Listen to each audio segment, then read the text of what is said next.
Hai semua, selamat datang di channel Alan Winanda. Ya, jadi beberapa waktu yang lalu atau mungkin sekitar 1 bulan yang lalu, saya baru aja beli sebuah Yamaha Mio GT tahun 2014. Nah, saya tuh mau menyampaikan kenapa saya beli itu motor, ya sekaligus bahas kelebihan dan kekurangannya, karena biarpun baru 1 bulan tapi saya sudah bisa merasakan enak dan enggaknya, dan ya itu yang mau saya sampaikan. Dan sebenarnya tadinya pengennya beli Honda Beat, tentunya bekas ya, karena generasinya sama, di tahun yang sama juga.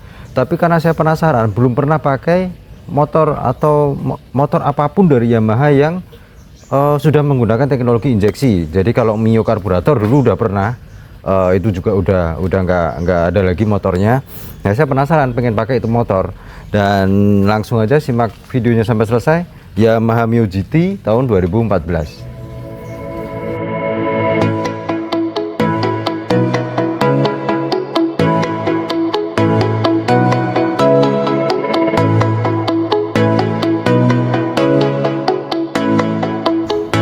Yo, seperti yang tadi saya bilang, Yamaha Mio GT itu saya beli. Dan oke, cerita sedikit. Tadinya pengen beli Honda Beat, kemudian karena saya penasaran pengen coba Mio GT, tapi Beat yang lama masih ada ya, jangan khawatir, saya tetap di rumah tuh pakainya motor Honda, karena dari dulu motornya Honda semua, Vario lah, Beat, segala macam gitu. Tapi saya pengen pakai motor Yamaha yang matic ya. Kalau yang non matic udah pernah beberapa kali dulu punya, kayak Vega, RX King dulu pengen punya juga, tapi itu RX King harganya udah mahal sekali ya, kegoreng. Nah, kenapa saya pilih motor itu? Karena sebenarnya saya pengen ya buat experience aja, buat pengalaman, membedakan bener nggak sih itu motor lebih hemat daripada ya jelas kalau saya dibanding Mio karburator ya jelas lebih hemat itu ya. Tapi sama Honda Beat itu hematan mana sih konsumsi bahan bakarnya. Kemudian dari dalam hal desainnya, beda dengan Beat di tahun yang sama yang banyak lekukan bodi yang tajam, garisnya agresif. Di Mio itu hampir nggak ada ya, paling di depannya itu aja, itu pun cuma sedikit. Dia lebih cenderung membulat, lebih, itu juga ada tajamnya tapi sedikit juga.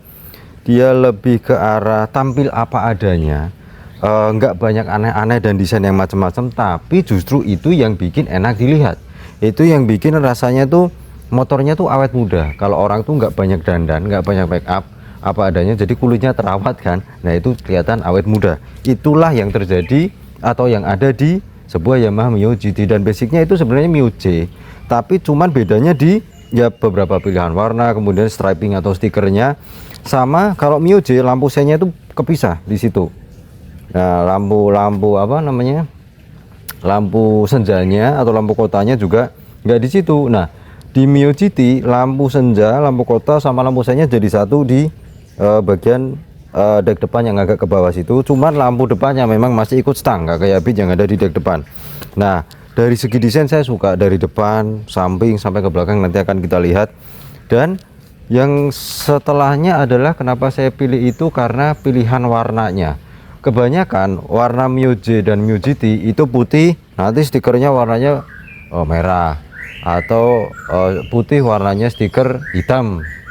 Kemudian ada yang putih juga, bodinya hitam, stripingnya warnanya merah atau hitam. Ada juga yang di situnya, di decknya itu sampai di bagian dek depan, dek belakang, nah yang di situnya itu belakang roda depan itu warnanya merah. Saya nggak suka karena kayaknya kok terlalu menyala banget, kurang elegan. Nah, saya lebih suka warna itu putih, dengan di bawahnya situ ada abu-abunya, dan stikernya itu stiker stripingnya itu warnanya hitam dan ada nuansa oranye. Itu kalau di Semarang ya, saya itu jarang banget motor Mio GT dengan corak atau varian warna seperti itu. Pas lihat di marketplace ada beberapa pilihan, nah saya datengin juga, tapi pas di itu barangnya pas yang paling bagus untuk hitungan motor bekas ya.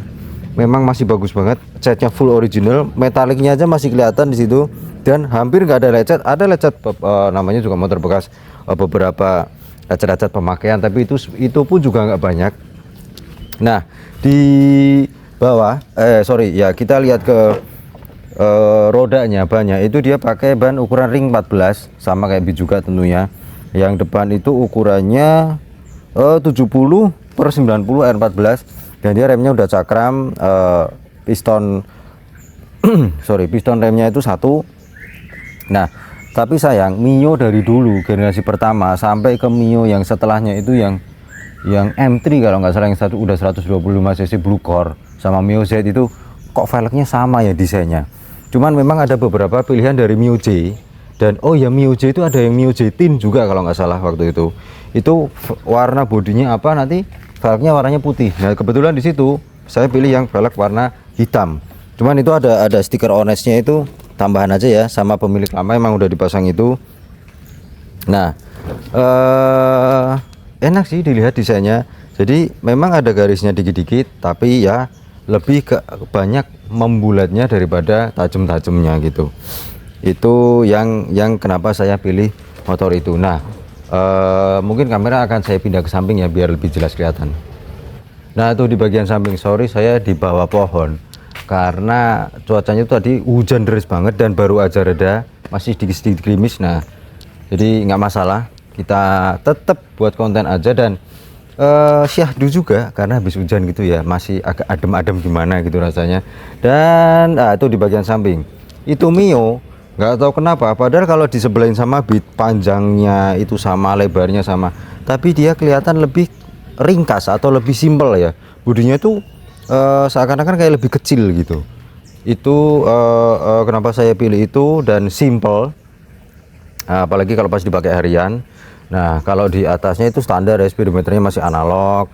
Di situ ada cek engine-nya, ada lampu jauh, petunjuk bahan bakar, odometer. Itu lampu senya itu kanan kiri jadi satu nyalanya.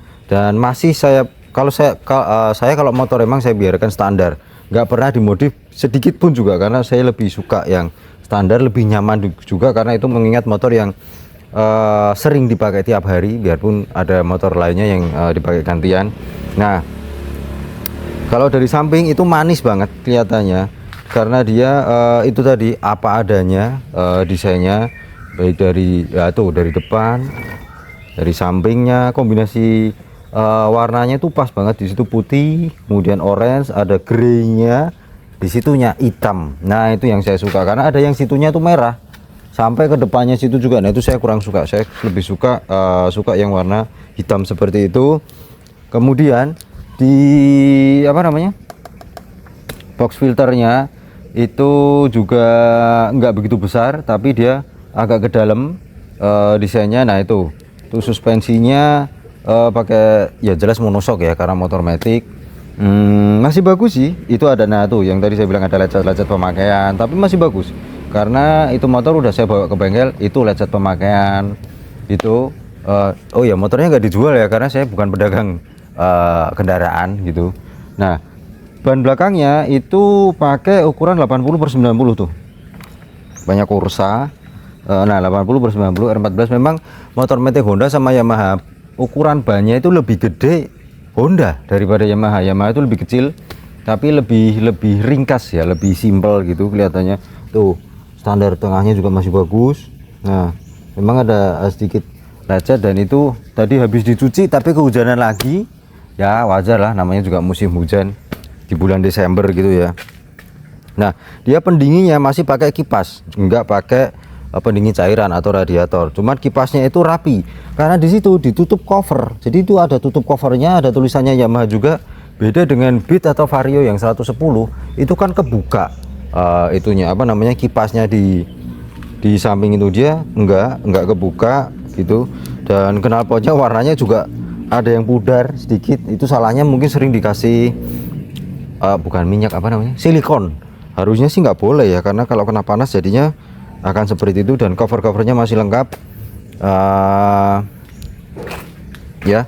Dan itu motor waktu saya beli itu langsung saya bawa ke bengkel. Kita bahas bagian belakangnya dulu aja ya. Nah di bagian belakang tuh kelihatan jelas banget semuanya masih original, lampu-lampunya masih nyala. Kemudian di spakbornya itu habis bekas ada stiker Yamaha, tapi nggak tahu tuh kok kenapa itu ya, mungkin dia ngelupasnya kurang bersih jadi ngebekas gitu. Dan saya bersihin juga saya bukan ahli di bidangnya, jadi nggak begitu bersih juga. Itu spakbornya itu gede, kelihatan lebih lebar. Semuanya masih original, masih bagus. Dan bukaan joknya itu di situ belum jadi satu sama kunci, masih di samping. Tentunya bawa jas hujan ya, karena musim hujan. Dan kapasitas bagasinya lebih besar Honda Beat di generasi yang sama daripada Mio GT, tapi lumayan lah bisa bawa jas hujan. Dan tangki bensinnya itu sekitar 4 liter. Kalau Beat kan 3,5 liter ya, itu emang lebih gede. Kalau ngisi Pertamax dari habis tuh 45.000 ya, kayaknya segitu ya kemarin, saya lupa sih itu. Dan masih bagus juga, nggak ada kropos, nggak ada baut-bautnya, juga masih bersih, masih aslinya, nggak ada karat. Saya udah ngecek, sampai saya ngajak teman saya buat ngecek, dan kuncinya sayangnya cuma dapat satu, tapi masih berfungsi dengan normal. Dan ya masih bagus itu motor. Nah, saatnya saya sampaikan kelebihan dan kekurangannya, tapi kameranya saya pindah karena agak gerimis biar kameranya nggak basah kena air. Nah, sebelum dibawa jalan motornya, sebenarnya nggak dibawa jalan juga sih, karena itu motor punya sendiri. Kalau pengen denger suaranya tuh, itu klaksonnya. Wah. Kemudian, nah, mesinnya itu sama, getarannya itu lebih halus Honda. Baik dari getaran mesinnya di kaki itu lebih kerasa Mio GT, biarpun nggak signifikan, lebih halus yang itu daripada yang karburator, daripada Mio yang masih karburator yang generasi lama. Dan suara knalpotnya juga lebih halus Beat, karena itu suaranya punya ciri khas tersendiri, menderu. Nah itu apa namanya, salah satu perbedaannya antara itu sama Beat.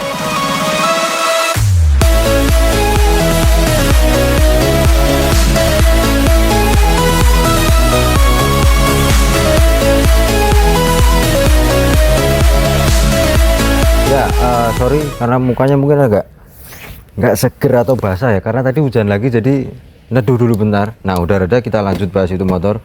Jadi itu motor setelah saya beli, singkat cerita 2 hari kemudian baru saya sempat bawa ke, jadi nggak langsung dipakai ya, taruh di rumah dulu, bawa ke bengkel. Dan itu saya minta bongkar semuanya, nggak semuanya juga sih. Biasanya kalau motor metik kan cuma diservis itunya aja, kirian lah, perangkat kiri itu memang dibongkar, dicek masih bagus, roller, CVT, beltnya, kampas ganda, rumah ganda masih bagus dan masih berfungsi dengan baik, normal. Tapi saya minta bongkar injektor, ternyata bener injektornya itu mungkin dulu jarang banget diservis sama pemilik yang lama, karena yang pakai ibu-ibu juga. Padahal mesinnya nggak ada kendala, nggak berbet atau gimana, tapi kotor banget. Nanti akan saya kasih fotonya juga. Nah, tapi kalau mesinnya itu saya lupa nggak foto juga, itu nggak ada rembes oli atau bocor, jadi masih bagus banget. Cuman injektornya aja dibersihkan pakai injektor cleaner, itu habis banyak. Setelah dipasang, dan lampu depannya juga saya ganti, karena pemilik lama itu lampunya diganti pakai LED yang kualitasnya kurang bagus, udah agak apa namanya, redup-redup gimana juga gitu. Tahu-tahu waktu malam saya pakai cuma bentar keluar situ, padahal dari komplek itu nggak meledak juga sih, cuma bluk gitu, terus gosong di dalam. Jadi udah pada luka, lecet, ada yang bolong juga reflektornya. Ya udah saya belikan baru, pesan dulu tadinya, pasang, bawa ke bengkel sekalian, sama dipasang juga kan. Nah itu baru kerasa enaknya itu motor. Jadi tenaga mesinnya itu 7,75 PS. Dibanding sama Beat ya, torsinya dia 8,5 Nm Beat, tenaganya 8,4 PS, lebih gede, torsinya 8,7 Nm. Tapi di kenyataannya dia itu menang torsi bawahnya. Jadi di putaran RPM bawah itu nariknya itu lebih enak, buat seruntulan. Kalau mobil itu diesel turbo lah, semacam kayak itu, buat nyalip-nyalip, membelah kemacetan di dalam kota itu lebih enak itu. Dan itu motor biarpun bodinya lebih ramping, tapi lebih mantap. Jadi kalau kenceng itu lebih kerasa stabilnya, handlingnya. Cuman kekurangannya itu aja sih, stangnya itu agak, mungkin dia karena nggak ada stabilisernya atau besi yang dari bawah ke atas kayak Honda Matic-nya Honda, jadi agak kurang enak aja kalau dipakai kenceng gitu. Cuman itu motor stabil, lebih stabil kalau pas dipakai agak kenceng daripada Honda yang Matic atau Beat gitu, Vario 110 juga. Nah powernya enak banget, memang di putaran atas, tengah sampai atas dia udah mengalami penurunan tenaga, udah berkurang. lebih enak larinya beat di putaran atas, biarpun juga nggak enak-enak banget, namanya juga motor cc kecil ya kan, cuma dia lebih kerasa, ya kurang aja powernya kalau di putaran atas. Nah kekurangannya, kelebihan dan kekurangan memang nggak saya pisah, jadi nanti dinilai sendiri aja. Dan berikutnya yang nggak enak itu suspensinya, depan sama belakang itu keras banget. Enggak, yang lebih keras itu yang belakang ya, yang depan ya medium lah kerasnya. Dan itu berfungsi untuk motornya itu handlingnya biar bisa lebih stabil kalau dipakai. Memang bener buat nekak-nekuk itu lebih stabil itu daripada beat, tapi ya kalau kena jalan yang rusak, jalan cor beton, speed bump, kayak aspal keriting itu juga di tangan tuh getarannya kerasa banget, apalagi di badan. Itu kalau yang sakit pinggang ya saran saya bawa salon pas aja, biar apa, nanti kalau pas pegel di jalan bisa dipakai, habis itu lanjut lagi. Nah sama yang enak lagi itu motor ground clearance-nya lebih rendah daripada beat tuh. Nah itu lebih rendah dan jaraknya itu lebih panjang dari stang sampai ke footstep, jadi posisinya kaki itu kalau di beat itu lebih naik, jadi feelnya itu kayak lebih nunduk gitu, padahal sebenarnya enggak. Kalau dia buat tinggi saya 170 cm itu pas, tinggi 170 kayak saya ya, itu pas napak di kakinya, napak di situnya, di footstepnya, tapi joknya lebih empuk daripada beat kan joknya lebih tipis. Nah itu lebih empuk, apa namanya, cuman kalau kepraktisan ya sama, tempat penyimpanannya di situ cuma satu cup holder, kalau beat ada lagi satu kantong di situ kecil, kalau itu nggak ada sama sekali. Sama gantungannya dia ngumpet di situ di bawah jok, kalau beat kan ada di depan situ. Ya itulah mungkin yang bisa saya sampaikan tentang itu motor Yamaha Mio GT sementara. Nanti beberapa bulan ke depan kalau ada akan saya buat konten lagi ya, apa namanya, bagaimana kelebihan dan kekurangannya itu motor kalau saya nggak ganti ya, karena biasanya itu yang namanya penasaran pengen nyoba pakai Yamaha yang matic yang injeksi gitu. Semoga aja masih ada itu motor supaya bisa saya sampaikan lagi apa kelebihan dan kekurangannya, terutama katanya olinya motor matic Yamaha sering berkurang, katanya bengkelnya sih yang berkurangnya signifikan agak banyak banget yang udah pakai mesin blue core atau teknologi yang 125 cc gitu, yang itu belum begitu signifikan gitu. Tapi memang benar kemarin pas coba di tap oli di bengkel, volumenya itu masih sama, mungkin kekurang tapi sedikit ya, padahal sebenarnya olinya udah hitam banget, udah waktunya ganti. Saya pakai Yamaha Loop, oli garden juga saya ganti, udah pakai jalan gitu. Nah oke, mungkin sekian aja video yang bisa saya sampaikan tentang itu motor baru dipakai sebulan. Nanti akan saya buat konten lagi kalau motornya masih ada. Dan jangan lupa subscribe, like, share video ini ke media sosial Anda, klik gambar lonceng agar bisa menerima notifikasi video-video terbaru dari saya. Dan tulis di kolom komentar di bawah yang pakai Mio GT, Mio J, J-Tin atau yang generasi yang sama ya dengan Mio itu. Silahkan kita sharing dan belajar bareng-bareng supaya yang nggak tahu jadi tahu, yang nggak paham jadi paham, gitu aja. Terima kasih telah menyaksikan, sampai jumpa pada video yang lainnya.